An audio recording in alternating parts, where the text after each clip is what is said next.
All right, World Civ. This is our finals week, and I realized I forgot to mention I have a little bit on South and Central America. I wanted to cover everything, and it's hard on these cram classes, but I have a little bit there, and then we have the final paper. If you choose not to take the final or do anything on the last section, that's up to you. If you've counted and you feel that you have enough points to still have the grade that you want, and that's something that you got to figure out. Remember, I'm not going to try to do the numbers game with you. So just let me know. I mean, just you can turn in whatever or not. But here we are.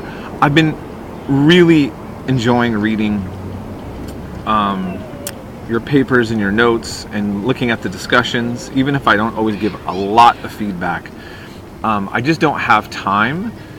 But I try to point out things here and there that I noticed, and I've tried to be available for those of you who wanted to contact me regarding various aspects of the class in more detail. So I hope you really absorbed everything that you learned and keep going beyond that. We live in crazy times. Well, I'm starting to think actually everybody's always lived in crazy times, but each time has its own unique set of problems and issues, right? And we are having a sort of existential crisis in the West. I talk about this in more detail in my Western civilization class, but it really has to do with our relationship with ourselves and the world. Each nation, each part of the world is having their own unique set of situations. But here in the United States and Europe, we're seeing a lot of similar trends.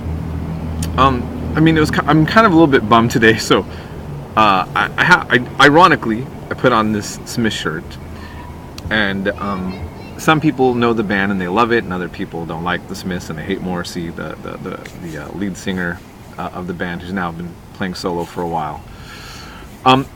This guy here, Morrissey, he's still playing music, and I've been reading about his politics for a while and finding that more and more I've been realizing that his views are not the same as mine. But it was just it's been popping up on the news that he's recently endorsed a British political party called For Britain, which is a politically far-right party accused of being racist and fascist, even though he himself says he's not racist and fascist. Part of the reasons why he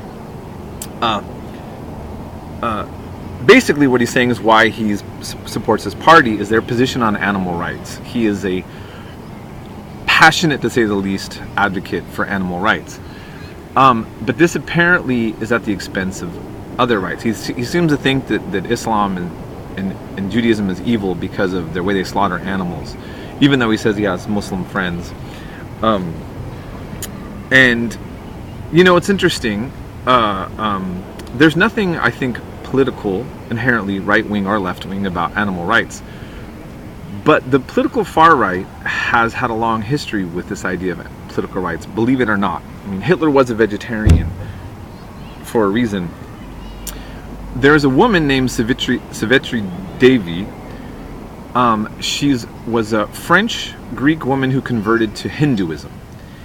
She actually was so passionate about animal rights that she thought that people should be put to death for hurting animals. She also thought that Hitler was the avatar of the Hindu god Vishnu, and she was a passionate Nazi. You can't make this stuff up that we're talking about. But she's getting very popular too, by the way. Again, she's this kind of mystic, a Hindu mystic.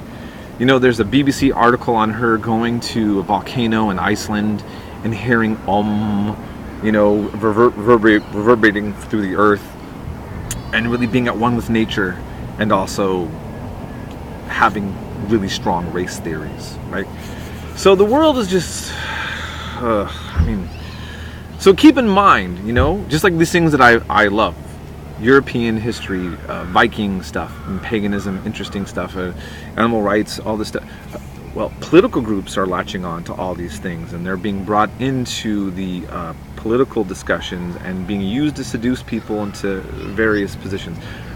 identity politics on both sides of political spectrums is big, and we're just at a time what we just really need to reflect upon where we stand in all of this. And keep in mind that knowing your history well and looking back and deeply meditating upon this may help us be careful about what we get ourselves into now or in the future. Okay? So this is my thoughts. I look forward to reading your last thoughts yourselves from the finals, for those of you who do the papers. Thank you so much for being such a great class. Feel free to contact me with any more questions here for this last week. I wish you the best this week and in your academic life and beyond.